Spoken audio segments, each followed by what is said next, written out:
ಜೈಲಿನಲ್ಲಿರುವಂತಹ ದರ್ಶನ್ನಿಂದ ಹೈಕೋರ್ಟ್ಗೆ ಮತ್ತೊಂದು ಅರ್ಜಿಯನ್ನ ಸಲ್ಲಿಕೆ ಮಾಡಲಾಗಿದೆ. ಮಧ್ಯಂತರ ಜಾಮೀನು ವಿಸ್ತರಣೆಯನ್ನ ಕೋರಿ ಹೈಕೋರ್ಟ್ಗೆ ಅರ್ಜಿ ಸಲ್ಲಿಕೆ ಮಾಡಲಾಗಿದೆ. ಮಧ್ಯಂತರ ಜಾಮೀನು ವಿಸ್ತರಣೆಯನ್ನ ಕೋರಿದ್ದಾರೆ ವಕೀಲ ಸಿ.ವಿ. ನಾಗೇಶ್. ಮಧ್ಯಾಹ್ನ 2:30ಕ್ಕೆ ವಿಚಾರಣೆ ಆರಂಭಿಸುವಂತೆ ಕೋರಿದ ಎಸ್ಪಿಪಿ. ಈ ಹಿನ್ನೆಲೆಯಲ್ಲಿ ಮಧ್ಯಾಹ್ನಕ್ಕೆ ವಿಚಾರಣೆಯನ್ನ ಮುಂದೂಡಿದ ಪೀಠ ನ್ಯಾಯಮೂರ್ತಿ ಎಸ್ ವಿಶ್ವಜಿತ್ ಶೆಟ್ಟಿ ಅವರ ಏಕ ಸದಸ್ಯ ಪೀಠದಲ್ಲಿ ಅರ್ಜಿ ವಿಚಾರಣೆ ನಡೆಯಲಿದೆ.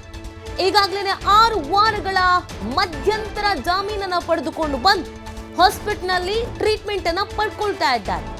ಈಗ ಆಲ್ರೆಡಿ 5 ವಾರ ಕಳೀತಾ ಬಂದಿದೆ. ಹೀಗಿರ್ಬೇಕಾದ್ರೆ ಇನ್ನು ಟ್ರೀಟ್ಮೆಂಟು ಆಪರೇಷನ್ ಮಾಡ್ತಾರೋ ಮಾಡಲ್ವೋ, ಮಾಡಿಸ್ಕೊಂಡ್ರು ಮಾಡಿಸಲ್ವಂತೆ, ಇದೇ ಚರ್ಚೆಗಳಾಗ್ತಾ ಇದೆ. ಸೊ ಇದರ ಬೆನ್ನಲ್ಲೇ ಮಧ್ಯಂತರ ಜಾಮೀನು ಏನ್ ಕೊಟ್ಟಿದ್ರು ಅದನ್ನು ವಿಸ್ತರಿಸಬೇಕು ಅಂತ ಮತ್ತೆ ಇದೀಗ ಮನವಿಯನ್ನ ಮಾಡಿಕೊಳ್ಳಲಾಗಿದೆ. ಮಧ್ಯಾಹ್ನ ಅದರ ವಿಚಾರಣೆ ನಡೆಯಲಿದೆ. 2:30ರ ಸುಮಾರಿಗೆ ವಿಚಾರಣೆ ಪ್ರಾರಂಭ ಆಗಲಿದೆ ಅನ್ನೋದ್ರ ಬಗ್ಗೆ ಮಾಹಿತಿ ಸಿಗ್ತಾ ಇದೆ. ಇನ್ನೂ ಅವಶ್ಯಕತೆ ಇದೆ, ಬೆಡ್ ರೆಸ್ಟ್ ಬೇಕು, ಟ್ರೀಟ್ಮೆಂಟ್ ಬೇಕು, ಆರೋಗ್ಯ ಸರಿಯಾಗಿಲ್ಲ, ಸಿಕ್ಕಾಪಟ್ಟೆ ಕೈ ನೋವು, ಬೆನ್ನೋವು, ಕಾಲು ನೋವು, ಟ್ರೀಟ್ಮೆಂಟಿಗೆ ಸ್ಪಂದಿಸ್ತಿಲ್ಲ, BP ವೇರಿಯೇಷನ್ ಆಗ್ತಾ ಇದೆ, ಸಾಕಷ್ಟು ಸಮಸ್ಯೆಗಳಿಗಿದೆ ಆರೋಗ್ಯದಲ್ಲಿ. ಈ ಕಾರಣಕ್ಕಾಗಿ ಮತ್ತೊಂದಷ್ಟು ದಿನಗಳ ಕಾಲ ಈ ಜಾಮೀನನ್ನ ಎಕ್ಸ್ಟೆಂಡ್ ಮಾಡಬೇಕು ಅನ್ನುವಂಥ ನಿಟ್ಟಿನಲ್ಲಿ ಅರ್ಜಿಯನ್ನು ಸಲ್ಲಿಕೆ ಮಾಡಿರೋದು. ದರ್ಶನ್ ಪರ ವಕೀಲ ಸಿ.ವಿ. ನಾಗೇಶ್ ಈ ಒಂದು ಅರ್ಜಿಯನ್ನ ಸಲ್ಲಿಕೆ ಮಾಡಿದ್ದಾರೆ. ಇವತ್ತು ಕೋರ್ಟ್ನಲ್ಲಿ ಏನ್ ಬೆಳವಣಿಗೆ ಆಗತ್ತೆ ಅನ್ನೋದು ಸಹಜವಾಗಿ ಕುತೂಹಲಕ್ಕೆ ಕಾರಣವಾಗ್ತಾಗಿದೆ. ಹಾಗಿದ್ರೆ ಜಾಮೀನು ವಿಸ್ತರಣೆ ಆಗತ್ತಾ ಅಥವಾ ಎಲ್ಲ ಕ್ಯಾನ್ಸಲ್ ಆಗಿ ಜೈಲಿಗೆ ಹೋಗ್ಲೇಬೇಕಾದ ಅನಿವಾರ್ಯತೆ ಬರುತ್ತಾ? ಒಂದ್ ಕಡೆಯಲ್ಲಿ ರೆಗ್ಯುಲರ್ ಬೇಲ್ಗೆ ಅಪ್ಲೈ ಮಾಡ್ಕೊಂಡಿದ್ದಾರೆ, ಇನ್ನೊಂದು ಕಡೆಯಲ್ಲಿ ಈ ಮಧ್ಯಂತರ ಜಾಮೀನು. ಈಗ ಆಲ್ರೆಡಿ 6 ವಾರಗಳಿಗೆ ಏನು ಟೈಮ್ ಕೊಟ್ಟಿದ್ರು, ಈ 6 ವಾರಗಳಲ್ಲಿ ಏನು ಟ್ರೀಟ್ಮೆಂಟ್ ತೆಗೆದುಕೊಂಡಿದ್ದಾರೋ ಏನೋ ಗೊತ್ತಿಲ್ಲ. ಅವ್ರ ಆರೋಗ್ಯ ಸದ್ಯದ ಮಟ್ಟಿಗೆ ಹೇಗಿದೆ ಏನೋ ಗೊತ್ತಿಲ್ಲ. ಆದರೆ ಅವ್ರ ಆರೋಗ್ಯ ಸರಿನೇ ಹೋಗಿಲ್ಲ ಅನ್ನೋದು ಮಾತ್ರ ಗೊತ್ತಾಗ್ತಾ ಇದೆ.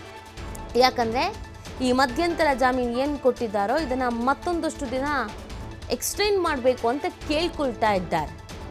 ಮಧ್ಯಂತರ ಜಾಮೀನನ್ನು ವಿಸ್ತರಿಸಬೇಕು ಅಂತ ಕೋರಿ ಹೈಕೋರ್ಟ್ಗೆ ಇದೀಗ ಅರ್ಜಿಯನ್ನು ಸಲ್ಲಿಕೆ ಮಾಡಿಕೊಳ್ಳಲಾಗಿದೆ.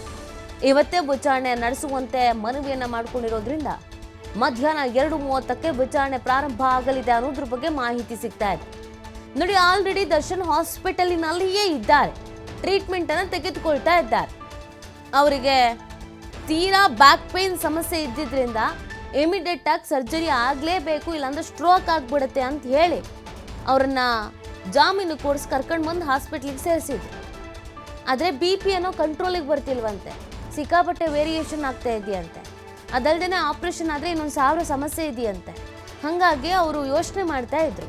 ಆದರೆ ಇನ್ನೂ ನೋವು ಕಮ್ಮಿ ಆಗಿಲ್ಲ, ಏನು ಟ್ರೀಟ್ಮೆಂಟ್ ಕೊಟ್ಟರು ನೋವೇ ಕಮ್ಮಿ ಆಗ್ತಿಲ್ಲ. ಅದಕ್ಕೆ ಇನ್ನೊಂದು ಸ್ವಲ್ಪ ಟ್ರೀಟ್ಮೆಂಟ್ ಬೇಕು, ಅವಶ್ಯಕತೆ ಇದೆ. ಹಾಗಾಗಿ ಮಧ್ಯಂತರ ಜಾಮೀನು ಅವಧಿಯನ್ನು ವಿಸ್ತರಿಸಬೇಕು ಅಂತ ಕೇಳ್ಕೊಳ್ತಿದ್ದಾರೆ. ನೋಡಿ, ಇದೇ ಡಿಸೆಂಬರ್ 11ಕ್ಕೆ ಮಧ್ಯಂತರ ಜಾಮೀನು ಅವಧಿ ಮುಕ್ತಾಯ ಆಗತ್ತೆ. ಆದರೆ ದರ್ಶನ್ ಇನ್ನೂ ಆಸ್ಪತ್ರೆಯಲ್ಲೇ ಇದ್ದಾರೆ, ಸರ್ಜರಿ ಬೇರೆ ಇನ್ನೂ ಆಗಿಲ್ಲ. ಹಾಗಾಗಿ ಸರ್ಜರಿಗಾಗಿ ಮಧ್ಯಂತರ ಜಾಮೀನನ್ನು ಕೇಳ್ಕೊಂಡು ಬಂದಿದ್ರಲ್ಲ, ಆ ಸರ್ಜರಿ ಆಗಿಲ್ಲ. ಯಾಕಂದರೆ BP ವೇರಿಯೇಷನ್ನಿಂದ ಸರ್ಜರಿ ಆಗ್ತಿಲ್ಲ ಅಂತೆ. ಕೋರ್ಟ್ಗೆ ಇದ್ರ ಬಗ್ಗೆ ಮಾಹಿತಿ ನೀಡಿ ಸರ್ಜರಿ ಮಾಡೋಕ್ಕೆ ಅವಕಾಶ ಬೇಕು ಅಂತ ಅರ್ಜಿಯನ್ನು ಸಲ್ಲಿಕೆ ಮಾಡಿಕೊಂಡಿದ್ದಾರೆ. 6 ವಾರಗಳ ಜಾಮೀನನ್ನು ಕೊಡಲಾಗಿತ್ತು, ಟ್ರೀಟ್ಮೆಂಟ್ ಮುಗಿಸ್ಕೊಂಡು ಮತ್ತೆ ವಾಪಸ್ ಜೈಲಿಗೆ ಬರಬೇಕು ಅಂತ. ಆದರೆ ಟ್ರೀಟ್ಮೆಂಟ್ ಶುರುನೇ ಆಗಿಲ್ಲ, ಸರ್ಜರಿನೇ ಆಗಿಲ್ಲ. ಸರ್ಜರಿ ಮಾಡಿಸ್ಲಿಲ್ಲ ಅಂದರೆ ಆಗೋದೇ ಇಲ್ಲ, ಸ್ಟ್ರೋಕೇ ಆಗಿಬಿಡುತ್ತೆ, ಯೂರಿನ್ ಕಂಟ್ರೋಲೇ ಸಿಗಲ್ಲ, ಎಲ್ಲಿರ್ತಾರೆ ಅಲ್ಲೇ ಯೂರಿನ್ ಮಾಡ್ಕೊಬಿಡ್ತಾರೆ, ಈ ಥರದ್ದೆಲ್ಲ ವಾದ ಮಾಡಿದರು. ಆದರೆ ಅವ್ರ BP ಪಾಪ ಸಪೋರ್ಟ್ ಮಾಡ್ತಾ ಇಲ್ವಂತೆ. ಆಪ್ರೇಷನ್ ಮಾಡಬೇಕಂತ ಇನ್ನೇನು ಸಿದ್ಧತೆ ಮಾಡ್ಕೊಳ್ಬೇಕಾದ್ರೆ 160, 170, 180ಕ್ಕೆ BP ಹೋಗ್ತಿದೆಯಂತೆ. ಹಾಗಾಗಿ BP ಕಂಟ್ರೋಲ್ಡ್ ಇಲ್ದೇನೆ ಆಪ್ರೇಷನ್ ಮಾಡೋಕ್ಕಾಗಲ್ಲ, ಅನಸ್ತೇಶಿಯಾ ಎಲ್ಲ ಕೊಡಬೇಕಲ್ಲ. BP ಕಂಟ್ರೋಲ್ ಇಲ್ಲ ಅಂತ ಅಂದರೆ ಆಗಲ್ಲ. ಹಾಗಾಗಿ ಆ BP ಕಂಟ್ರೋಲ್ ಬರೋ ತನಕ ಈಗ ಮಧ್ಯಂತರ ಜಾಮೀನು ಬೇಕು, ಎಲ್ಲ ಆಪ್ರೇಷನ್ ಆಗಬೇಕಲ್ಲ, ತುಂಬ ಅನಾರೋಗ್ಯ ಸಮಸ್ಯೆ ಇದೆ. ಆ ಕಾರಣಕ್ಕಾಗಿ ಮನವಿ ಮಾಡ್ಕೊಳ್ತಾ ಇದ್ದಾರೆ. ಡಿಸೆಂಬರ್ 11ಕ್ಕೆ ಅವರ ಮಧ್ಯಂತರ ಜಾಮೀನು ಏನು ಕೊಟ್ಟಿದ್ರು 6 ವಾರಗಳ ಕಾಲ, ಅದು ಮುಕ್ತಾಯ ಆಗ್ತಿದೆ. ಆಲ್ರೆಡಿ ಇವತ್ತು 6ನೇ ತಾರೀಕು, 11ಕ್ಕೆ ಮತ್ತೆ ಜೈಲಿಗೆ ವಾಪಸ್ ಹೋಗಬೇಕು. ಈಗ ಹಿಂದೆ ಕೊಟ್ಟಿದ್ರಲ್ಲ ಅದರ ಪ್ರಕಾರ. ಆದರೆ ಆಗಲ್ಲ, ಯಾಕಂದರೆ ಸರ್ಜರಿನೇ ಆಗಿಲ್ವಲ್ಲ. ಸೊ ಆ ಕಾರಣಕ್ಕಾಗಿ ಈಗ ಮತ್ತೆ ಆ ಜಾಮೀನನ್ನು ವಿಸ್ತರಿಸಬೇಕು ಅಂತ ಕೇಳ್ಕೊಳ್ತಾ ಇದ್ದಾರೆ. ಸೊ ಇವತ್ತು ಕೋರ್ಟ್ನಲ್ಲಿ ಏನು ಬೆಳವಣಿಗೆ ಆಗುತ್ತೆ ಅನ್ನೋದು ಸಹಜವಾಗಿ ಕುತೂಹಲಕ್ಕೆ ಕಾರಣವಾಗ್ತಾ ಇದೆ. ಇನ್ನೊಂದು ಕಡೆಯಲ್ಲಿ ಜಾಮೀನು ಅರ್ಜಿಯನ್ನು ವಜಾ ಮಾಡಬೇಕು, ಈಗ ಮಧ್ಯಂತರ ಜಾಮೀನು ಕೊಟ್ಟಿದ್ರಲ್ಲ ಅದನ್ನು ವಜಾ ಮಾಡಬೇಕು ಅಂತ ಕೂಡ SPP ವಾದ ಮಂಡಿಸಿದ್ರು. ಈ ಬಗ್ಗೆ ಮತ್ತಷ್ಟು ಮಾಹಿತಿಯನ್ನು ನೀಡ್ತಾರೆ ನಮ್ಮ ಪ್ರತಿನಿಧಿ ಸಂತೋಷ್ ಪಟೇಲ್. ಸಂತೋಷ್, ಈಗ ಜಾಮೀನು ವಿಸ್ತರಣೆ ಮಾಡಬೇಕು ಅಂತ ಮನವಿಯನ್ನು ಮಾಡ್ಕೊಂಡಿದ್ದಾರೆ. ಇವತ್ತು ವಿಚಾರಣೆ ಎಷ್ಟೊತ್ತಿಗೆ ಪ್ರಾರಂಭ ಆಗಬಹುದು, ಏನೆಲ್ಲ ಬೆಳವಣಿಗೆ ಆಗಬಹುದು ಅಂತ ಸಂತೋಷ್?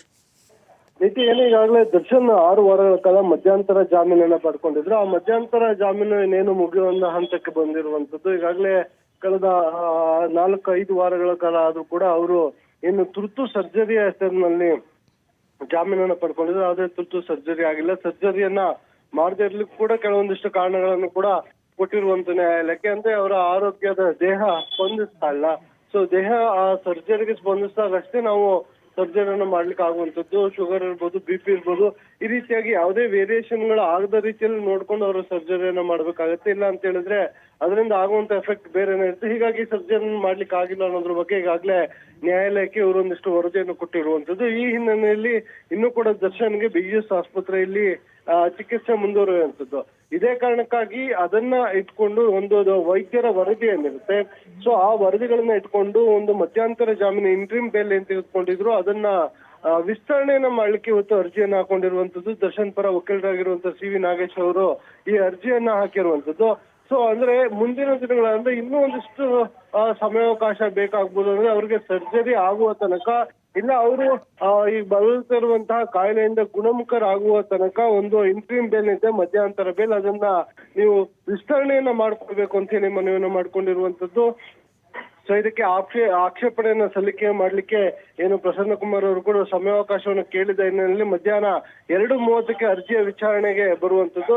ತದನಂತರ ಅರ್ಜಿ ವಿಚಾರಣೆ ಬರುವಂತ ಸಂದರ್ಭದಲ್ಲಿ ಏನು ಅಬ್ಜೆಕ್ಷನ್ ಅನ್ನ ಸಲ್ಲಿಕೆಯನ್ನ ಮಾಡ್ತಾರೆ ಅಂತ ನೋಡ್ಬೇಕಾಗುತ್ತೆ. ಅದರ ಜೊತೆಗೆ ಈಗಾಗಲೇ ಮಧ್ಯಂತರ ಜಾಮೀನನ್ನ ರದ್ದು ಮಾಡುವಂತ ಕೋರಿ ಸುಪ್ರೀಂಗೂ ಕೂಡ ಈಗಾಗಲೇ ತನಿಖಾಧಿಕಾರಿಗಳು ಸರ್ಕಾರದ ಅನುಮತಿಯನ್ನ ಪಡ್ಕೊಂಡು ಅರ್ಜಿಯನ್ನ ಹಾಕಿರುವಂತದ್ದು. ಸೊ ಮಧ್ಯಾಹ್ನದ ನಂತರ ಅರ್ಜಿ ವಿಚಾರಣೆ ಬರುತ್ತೆ. ವಿಚಾರಣೆ ನಂತರ ಮಧ್ಯಂತರ ಜಾಮೀನು ವಿಸ್ತರಣೆ ಆಗುತ್ತೆ, ಇಲ್ಲ ಅದನ್ನ ಇಲ್ಲಿಗೆ ಮೊಟಕುಗೊಳಿಸಲಾಗುತ್ತೆ ಅನ್ನೋದನ್ನ ಕಾಯ್ದು ನೋಡ್ಬೇಕಾಗುತ್ತೆ. ನೀತಿ. ಓಕೆ, ಥ್ಯಾಂಕ್ ಯು ಸಂತೋಷ್ ತಮ್ಮೆಲ್ಲ ಡೀಟೇಲ್ಸ್ಗಾಗಿ.